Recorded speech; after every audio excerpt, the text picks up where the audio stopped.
My name is Miss Patricia Okoro. I dey sell mineral pure water, sweet and chewing-gum.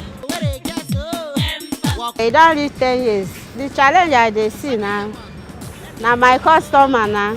They know as business dey, dem go say e cost or e no cost. I dey use am dey buy food like cook, chop with me and my family. My mama dey give me money. Na there she dey take give me money wey I dey use go school. Some pikin dey shame, but me I no dey shame because na there I dey take see money to feed myself.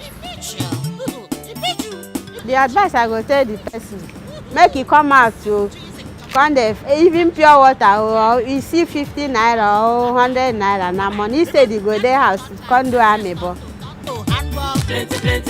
My name na Mrs. Patricia Okoro. My handwork I dey sell market. Una dey watch Wazobia television.